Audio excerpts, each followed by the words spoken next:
আজকে মোহনামুখী নাট্যোৎসবের অষ্টাদশ মোহনামুখী নাট্যোৎসবের দ্বিতীয় পর্যায়ে আজকে দুটি নাটক এখানে মঞ্চস্থ হবে। আপনারা জানেন যে কিছুদিন আগেই প্রয়াত হয়েছেন নাটককার, পরিচালক, অভিনেতা মনোজ মিত্র। তার স্মৃতিতে এই মঞ্চের নাম এখন মনোজ মিত্র মঞ্চ। এই মঞ্চে এখনকার নিবেদন সুলীননগর ড্রামা সেন্টারের প্রযোজনা আমি যা আমি তাই, নাট্যরূপ এবং নির্দেশনায় অনিমেষ। কোনো চিন্তা করবেন না, আপনারা নিশ্চিন্তে বিয়ে বাড়ি যান, এনজয় করুন। আমি এখানে সব দেখে নিচ্ছি। এই আপনি যা একটু ভরসা দিলেন, আমরা অ্যাকচুয়ালি লেট, ওরা রেডি আছে। আরে ফুলো বাবা, ফুলো, আরে কোথায় যে জিনিসপত্র? বাবা কুলু কুলু ছুটিতে দেশের বাইরে। ছুটিতে দেশের দেশের বাইরে। আচ্ছা, আমার জুতো জোড়া কোথায় রেখেছে বলতো?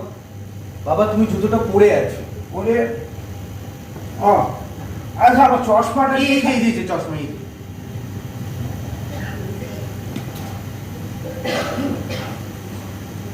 আমি রুচি। বাবা উনি কেয়ার গিভার। দুটি কোথায়? মা মা তো নেই। নেই নেই মানে কোথায় গেছে? বাবা বাবা শোনো শোনো শোনো শোনো, একটু ঠান্ডা হও। আমরা একটা বিয়ে বাড়ি যাবো, ওই অভি ওর বিয়ে আছে। কে অভি? আরে শোভা মাসির ছেলে। দেখুন ম্যাডাম, ডিভোর্স এমন একটা বিষয় না যা আপনার জীবনকে পুরো পাল্টে দিতে পারে। ইনফ্যাক্ট জানেন তো, ইন্ডিয়াতে বেশিরভাগ মহিলা লজ্জায় ভয়ে উকিলের কাছে আসে না, বাট আপনি এসেছেন, this is good, very good. এবার আপনি ক্লিয়ারলি আমাকে বলুন আপনাদের কি কি সমস্যা হচ্ছে। আমাদের মধ্যে কোনো সমস্যা নেই, ওনার খুব ভালো ছেলে। ম্যাডাম ভালো তো সবাই, আপনার জায়গা আপনি ভালো, আমার জায়গা আমি। না না, আমি জানতে চাইছি যে আপনাদের মধ্যে কি প্রায় ঝগড়াঝাটি হয়? Is he violent? না না sir, he can be short tempered and controlling, but not abusive. Just a minute. Short-tempered, controlling, but not abusive. Right. Abusive. Anything more? Nothing.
বাবা তুমি তুমি ঠিক আছো তো?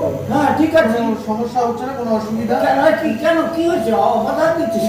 বাবু, উনি স্লিপ করে পড়ে গেছিলেন, সামান্য লেগেছে, এখন ঠিক আছে। না, ও ভুল বলছে, আমি পড়িনি। কাম ডাউন বাবা, কাম ডাউন। Perfectly alright, 100% alright. জানো বাবা, বিয়ে বাড়িতে না সবাই তোমায় খুব মিস করছিল। কার বিয়ে? ওই যে অভি, আরে আমাদের শোভা মাসি, ওই খদ্দার মেশো, মিহির মেশো। অঞ্জন বাবু, হ্যাঁ বিয়ে বাড়ি কেমন কাটালেন? হ্যাঁ ভালোই কেটেছে। আজ মতো অনেকদিন পর সবার সাথে দেখা হলো তো, তাই যাই হোক আমি না একটু বাবার বিষয়টা নিয়ে একটু ডাক্তারের সাথে কনসাল্ট করে। কেন? তুমি বসো। আমার তো কিছু হয়নি। কি আশ্চর্য, আমার কিছু হয়নি, তাহলে বলছে ডাক্তারের সাথে কম।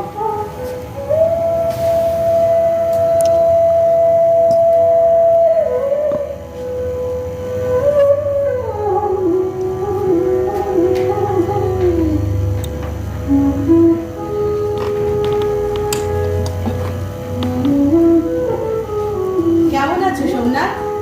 ভালো আছি।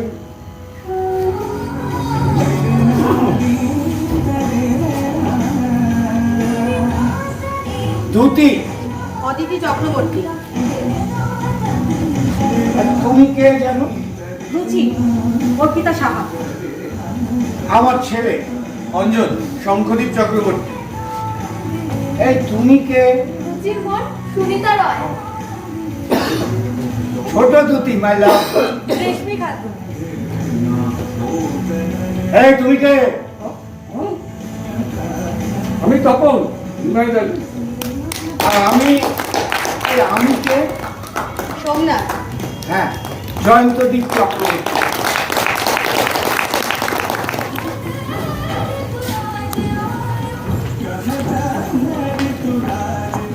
দীপেন্দ্রজি আচার্য, না আচার্য সবসময় বলে অভ্যস্ত, এই জন্য আচার্যই বেরিয়ে গেছি। আচ্ছা, দীপেন্দ্রজি একটু সম্মান জানাও সমকালীন সংস্কৃতির পক্ষ থেকে। ঠিক আছে, আমি তো আছি। যতটা একটু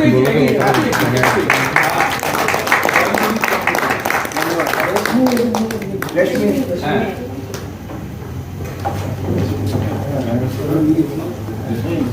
শুনি না কমেন্টটা সবাই মিলে যারা জুনিয়র সবাই মিলে গলাটা বাজিয়ে মেন্টুটা দেখতে হাতেই যায়। এবারে হাড়ি কাটার ওখানে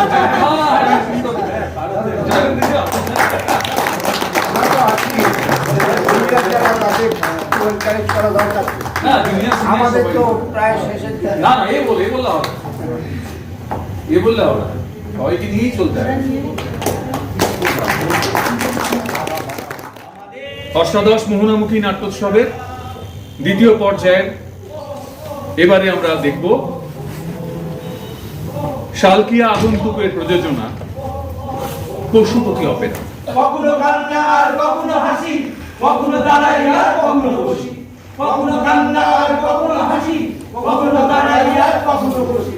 প্রমাণ না পেলে ভাই করি যেরা আমাদের পশুপতি অপেরা, আমাদের পশুপতি অপেরা। লা লা লা লা লা লা লা লা লা লা লা লা।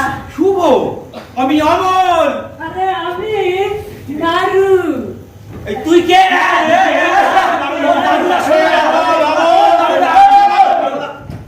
একটা বয়স্ক লোককে নিয়ে তোমাদের ইয়ার্কি ঠাট্টা মারতে লজ্জা করে না?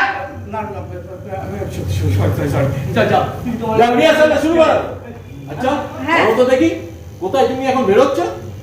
বললাম তো তোমায় বলবো না। ন্যাকামোটা রাখো, বলো শিগগিরই কোথায় বেরোচ্ছ? বললাম তো তোমাকে বলা যাবে না। আমিও যাব। কোথায়? তুমি যেখানে যাচ্ছ। না না, তোমায় সেখানে কোনো মতেই নিয়ে যাওয়া যাবে না।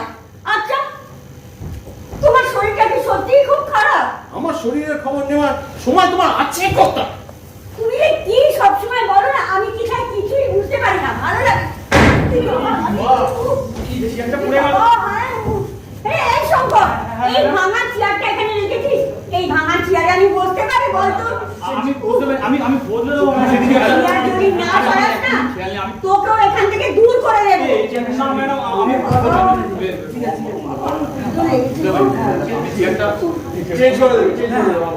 ও বাবা, ওই ছুরিটা আবার কি গো? আর এদিকে শোনো না, তোমায় বলছি।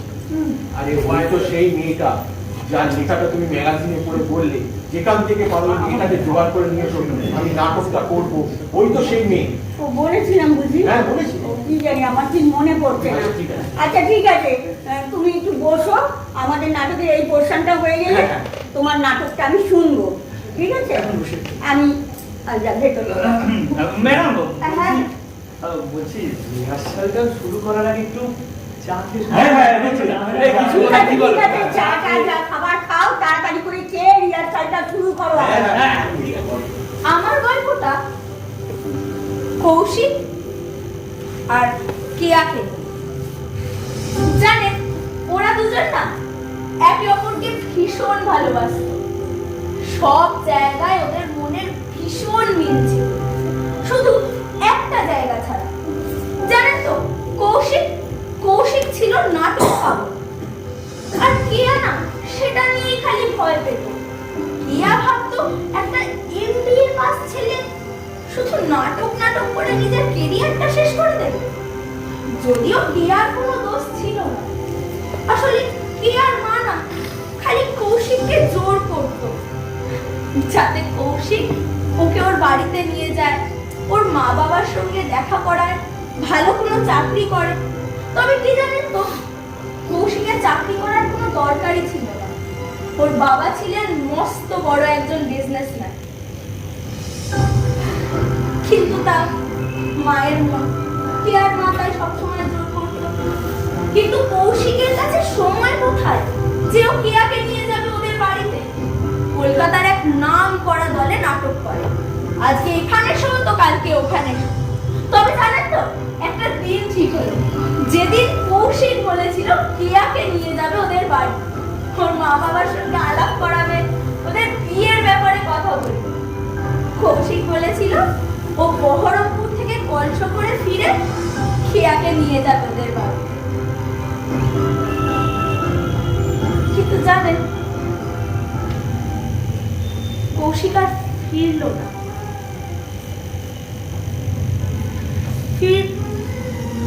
ফিরল না কৌশিক বহরমপুর থেকে।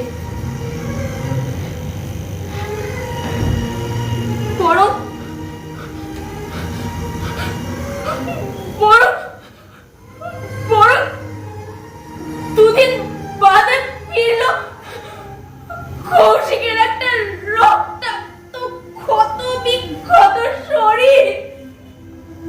এটা বিশ্বাস করলে তো কঠিন হলো,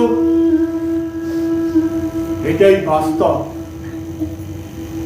আনন্দ আমাদের একমাত্র সন্তান।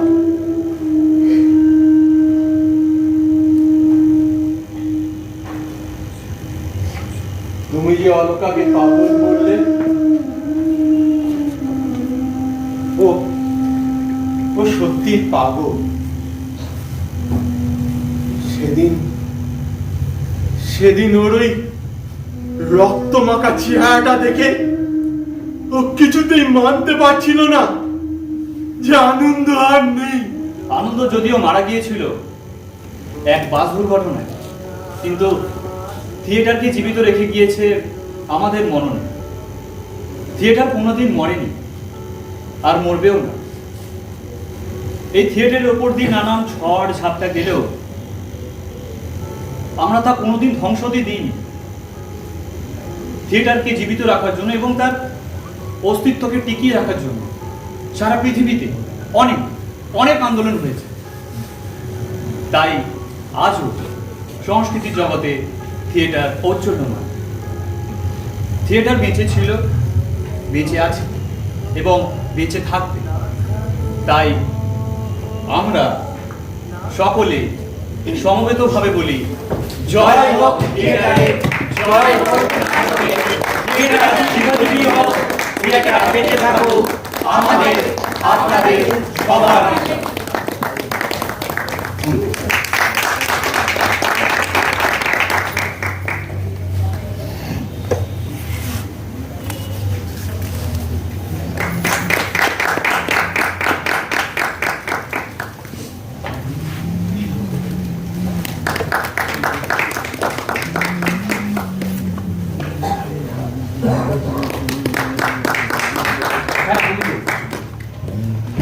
বলবো কি, আমরা নাটকের মাধ্যমে সব বলেছি, আসলে আর রোজই বলি আর কি, এই দিকটা আমরা তো এই দিকের লোক, আসলে এই দিকটা যদি ভরে না ওঠে, এই দিকটা যদি সামান্যতম সিটগুলো ভর্তি না হয়, তাহলে মনে হয় আগামী দিনে থিয়েটারকে বাঁচানো খুবই দুষ্কর ব্যাপার। আপনারা আসুন, আবার আপনাদের সাথে লোককে বলুন, বোঝান, আমরাও বোঝাচ্ছি, যাতে করে এই সিটগুলো ভরে যায়, যাতে করে ওই সিনেমা বা অন্যান্য জায়গা থেকে এইটাও একটা আমাদের জায়গা, এটাও একটা আপনাদের সময় অতিবাহিত করার জায়গা। আপনারা যদি এইখানটা না থাকেন তাহলে এই দিকেরটা বাঁচবে না, এই থিয়েটার কখনোই বেঁচে উঠতে পারবে না। আপনারা আসুন, আবারও বলছি, যারা আছেন তাদেরকে অসংখ্য ধন্যবাদ। শুভরাত্রি, সবাই ভালো থাকবেন।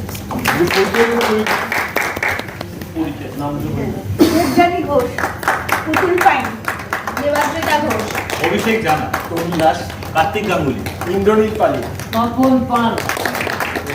সমকালীন সংস্কৃতির 18তম মোহনামুখী নাট্যোৎসব আজকে এখানেই সমাপ্ত হলো।